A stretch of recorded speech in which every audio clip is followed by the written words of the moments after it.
میں بھیجتا ہے ساقی سمستانہ، بدل دیتا ہے جو بگڑا ہوا دستور میخانہ۔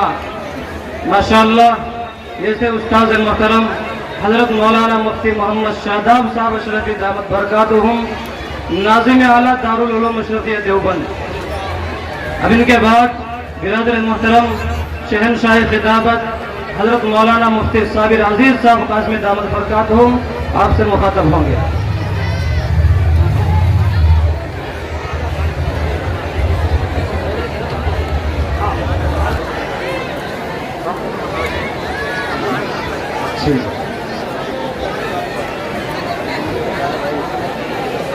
بسم اللہ الرحمن الرحیم۔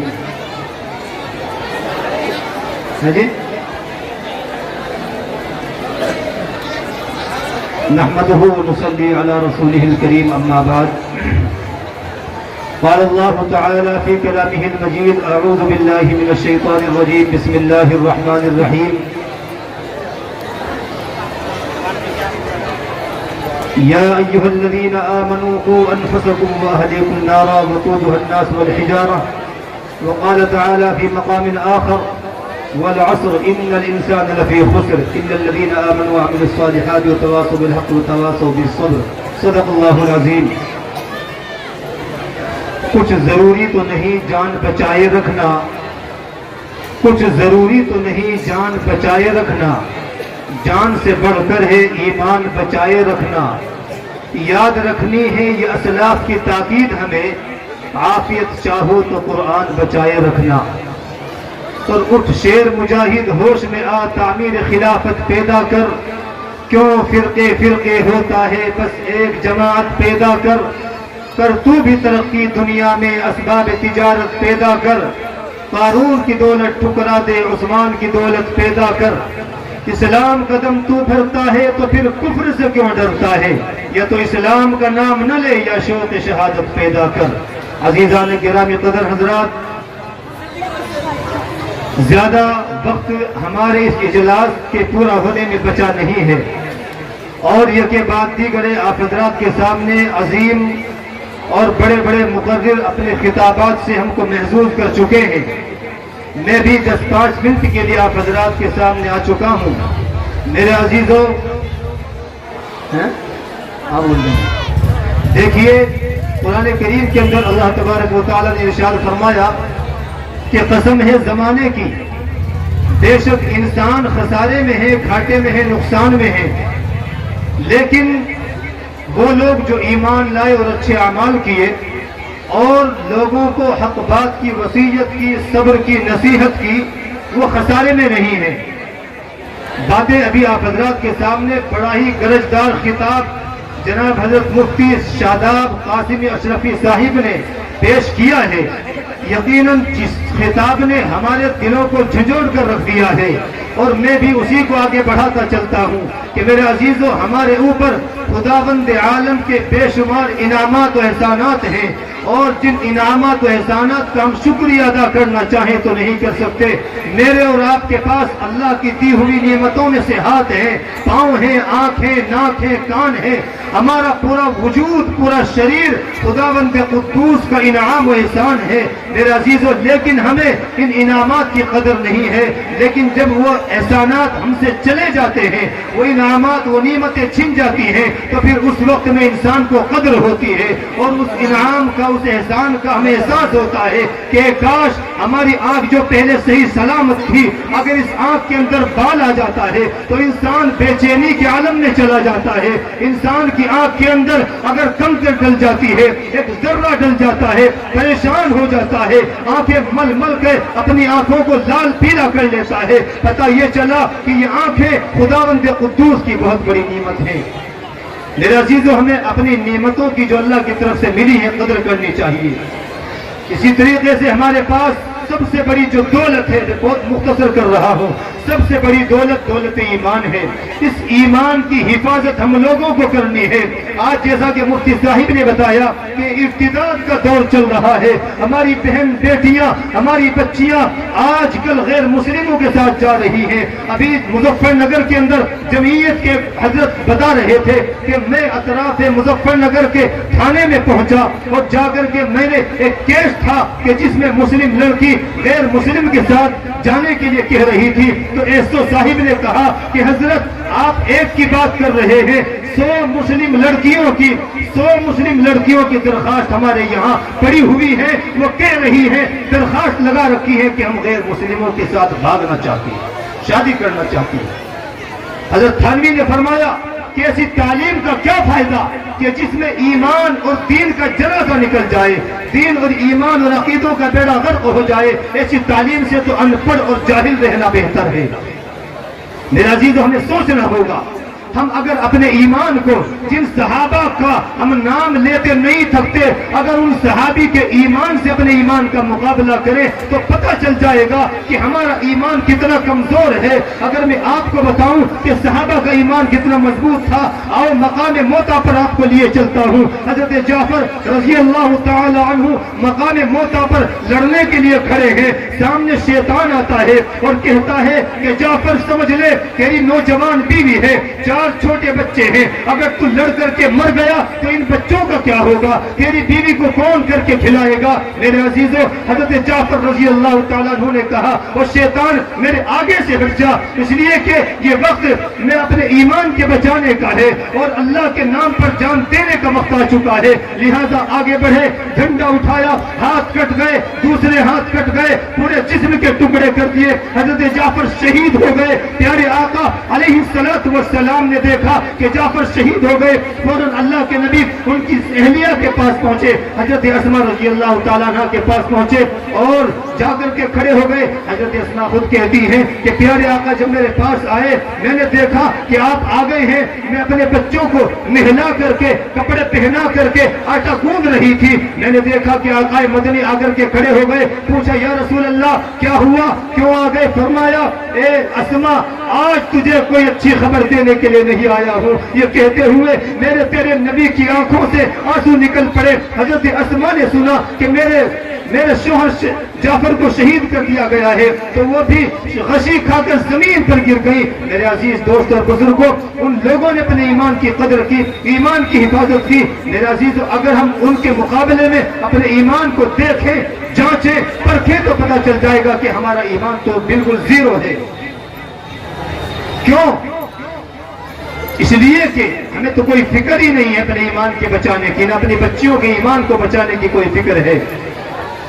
بے دینی کا ماحول ہو چکا ہے، ہمیں تو ایک دوسروں پر اعتراض کرنا بس یہ ہمارا شیوا اور کام بن چکا ہے۔ میرے عزیزو، جس دین کو، جس قرآن کو اور جس حدیث کو آپ اور ہم پڑھتے اور سنتے ہیں اور یہ سنائی جا رہی ہے، یہ ویسے ہی ہم تک نہیں پہنچ گئی دینی باتیں۔ میرے عزیزو، پیارے آقا علیہ السلام جن کے صدقے طفیل میں اللہ نے اس جہان کو بنایا ہے، ساری دنیا کو بنایا ہے، لکھا ہے روایت کے اندر کہ بجائے ابن قیس اللہ کے نبی علیہ السلام سے کہتا ہے کہ نعوذ باللہ نقل کفر نباشد، کہ سب سے بدترین چیز، سب سے خبیث ترین چیز اگر اس بازار کے اندر ہے تو اے محمد وہ تو ہے۔ وہ دین کی بات، ایمان کی بات لوگوں کو بتانے کے لیے جب پہنچے، میرے عزیز، اس نے کہا کہ اے محمد یہاں سے کھڑا ہو جا، یہاں سے چلا جا، اگر میری قوم کے لوگ تجھے پناہ نہ دیتے تو تجھے مار دیتا، میں قتل کر دیتا۔ میرا تیرا پیغمبر اٹھا، غمگین حالت میں اپنی چادر کو اٹھایا، پریشان ہو کر کے نبی آخر الزماں اٹھے اور اپنی اونٹنی پر سوار ہونے لگے۔ جب اونٹنی پر سوار ہوئے، اونٹنی کھڑی ہوئی تو اس بدبخت نے نیچے سے نیزہ مارا اور وہ اونٹنی بدک کر کے اللہ کے نبی کو نیچے گرا دیتی ہے۔ میرے نبی کی زبان مبارک سے کوئی بد دعا کا کلمہ نہیں نکلا۔ ایک صحابی کہتے ہیں جو اس وقت تک مسلمان نہیں ہوئے تھے، میں نے دیکھا کہ ایک نوجوان ہے جو لوگوں کو ایمان کی طرف بلاتا ہے۔ میں نے کسی سے پوچھا کہ یہ نوجوان کون ہے، تو کہنے لگا کہ یہ وہی قریش کا نوجوان ہے جو لوگوں کو دین کی نئے دین کی تبلیغ کر رہا ہے، نئے دین کی طرف بلا رہا ہے۔ میں نے دیکھا کہ ایک کم وقت نے آ کر کے اسی نبی کے چہرے پر تھپڑ مارا، ایک نے آ کر کے نبی کے سر کے اندر خاک ڈالی، ایک نے آ کر نبی کے چہرے انور پر تھوکا، ایک نے گریبان پھاڑا، لیکن نبی اکرم صلی اللہ علیہ وسلم کی زبان اقدس سے کوئی بھی بد دعا کا کلمہ نہیں نکلا۔ میرے بھائیوں، باتیں تو بہت ہیں، اس لیے میں کہتا ہوں کہ میرے عزیزوں، ہمارے پاس یہ وقت بہت غنیمت ہے، ہم اپنے ایمان کی حفاظت کریں اور ایمان کی حفاظت کی محنت کریں، اور اس کے لیے ضروری ہے کہ ہم اپنے علماء کی قدر کریں، دین کی باتوں کی قدر کریں، اپنے مدارس کی قدر کریں اور ان کا خیال رکھیں۔ آج میرے عزیزوں، باتیں میرے ذہن میں بہت ساری ہیں، لیکن وقت اجازت نہیں دیتا کہ آگے مزید کچھ بات کی جائے۔ بس یہی کہوں گا کہ میرے عزیزوں، حدیث پاک کے اندر آتا ہے کہ یا تو تم عالم بنو یا متعلم بنو، یا عالموں کی بات سننے والے بنو یا ان سے محبت کرنے والے بنو، لیکن پانچویں نہ بنو ورنہ تم ہلاک ہو جاؤ گے۔ اور پانچویں کیا ہے کہ علماء پر اعتراض کرنے والے نہ بنو، اس لیے کہ ہلاکت کی چیزیں ہیں۔ ہم اپنے گریبانوں کے اندر اگر جھانک کر کے اور نظر ڈال کر کے دیکھیں تو ہمیں اپنے سے اچھا دوسرا نظر آئے گا۔ ہم اپنی رات کی تنہائیوں کو جانتے ہیں کہ ہماری تنہائیاں کیسی ہوتی ہیں۔ رات دن ہم گانے سنتے ہیں، چغلیاں کرتے ہیں، ایک دوسرے کی غیبت کرتے ہیں، ایک دوسرے کے اوپر ظلم و زیادتیاں کرتے ہیں، حرام کھاتے ہیں، حلال سے بہت دور جا رہے ہیں۔ میرے عزیزوں، اگر ہم اپنے اندر غور کریں تو پتہ چل جائے گا کہ ہم سے تو دوسرا بہتر ہے۔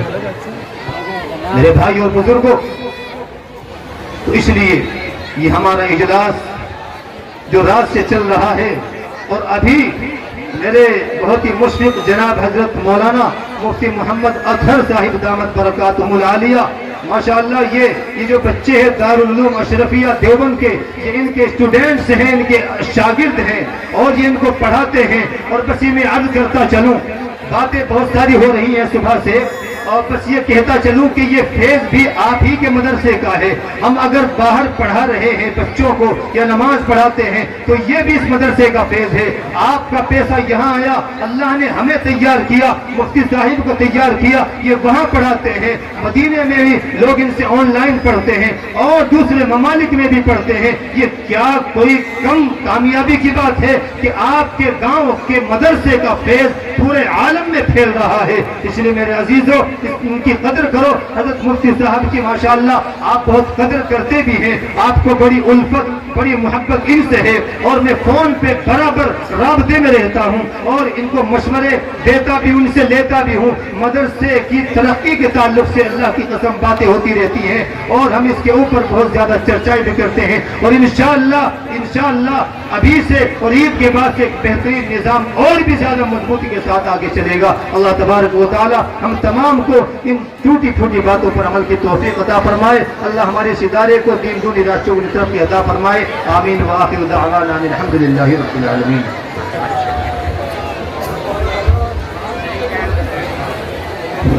السلام علیکم بھائی، ہمارے گاؤں میں کم سے کم 1000 گھر ہیں۔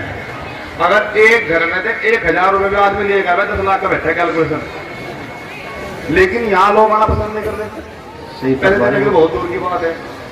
جلسہ اس لیے کرا جا تاکہ پورے سال کا خرچہ اکٹھا کرا جا، لیکن یہاں لوگ آئیں گے، یہاں دیکھیں گے تبھی لوگ دیں گے، لیکن چکر کیا ہے، لوگ آ ہی نہیں رہے، اور جو آ رہے ہیں وہ کھڑے چپ چاپ دے نہیں رہے۔ آدمی 500 روپے پر ڈے کما رہے ہیں، ایک گھر میں 4 بچے ہیں جوان۔ اگر آدمی ایک دن کی کمائی بھی مدرسے میں تعاون کریں تو نظام چلتا رہے گا، چلا گیا تو اللہ سے ایسا نہیں ہے۔ اگر تم نہیں لوگ جب دوسرے لگا چلا گا جب بھی ہو، اور بھائی فرق سب کا ہے، چاہے وہ عالم ہو وہ بھی تعاون کرے، چاہے وہ گاؤں والا وہ بھی تعاون کرے۔ ایسا نہیں ہے کہ جو ایک کاشتکار ہے ان سے تعاون کرنے کا ٹھیکہ رکھا نہیں ہو، سب کا ہے، چاہے مدارس ہے کوئی بھی ہے۔ وہ مسئلہ اس چیز کا ہے بھائی، جو بھی ہے گھر سے اگر نہیں آیا وہ تو لے گا جا، اگر نہیں لو بھائی جو یہاں کھڑے دے دو، بالکل پکی بات ہے۔ اگر کسی میں نہیں ہو مجھے بتاؤ، میں جمع ان کے بعد پھر میرے پاس وہ دے دو، کوشش کرنی ہے۔ بہت خوب، بالکل صحیح فرما رہے بھائی۔ 1000 کیا بھاری ہے پورے گاؤں کے؟ کوئی بھاری نہیں، ایک دن سے بھی کم کی آمدنی ہے یہ آپ کی۔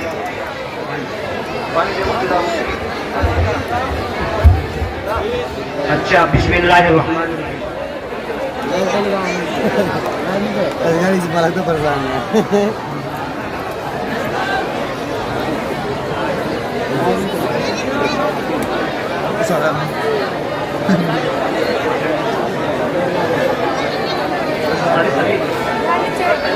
وہ بھائی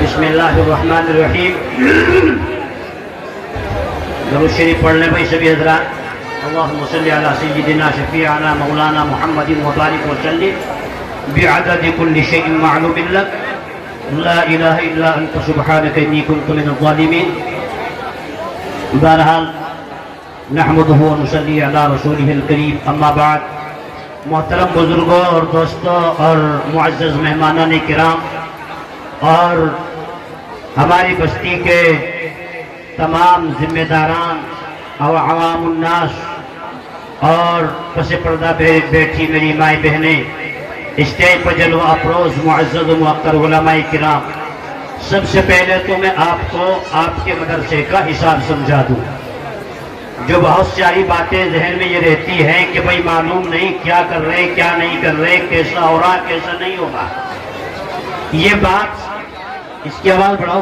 مائک کی آواز بڑھاؤ آواز یہ بات جو ہے بہت سوچ سمجھ کے پھر آدمی پیسے کو نکالتا ہے کہیں ہماری گاڑی کمائی ادھر ادھر نہ جا رہی ہو تو سب سے پہلے اپنا حساب سن لو خاموش ہو جاؤ بالکل خاموش حساب سن لو پہلے بدنام برا لیکن میرے بھائیوں اتنی بات یاد رکھو الحمدللہ ہمارے یہاں اساتذہ کرام بڑی محبت کے ساتھ کام کر رہے ہیں ہمارے اساتذہ کرام یہاں جو درجہ حفظ میں ہے وہ بھی ناظروں میں ہے وہ بھی بہت اچھے اور بہترین طریقے سے بچوں کو سبق لے کر کے چل رہے ہیں جن کے بچے پڑھنے آتے ہیں ان کو معلوم ہے کہ کتنی پابندی ہوتی ہے جن کے نہیں پڑھنے آتے ان کو پتہ نہیں ہے اس لیے ماشاءاللہ نام بولو جلدی کر کے ہمارے چودھری شاہجہان صاحب کے 11,000 ماشاءاللہ ان کا بچہ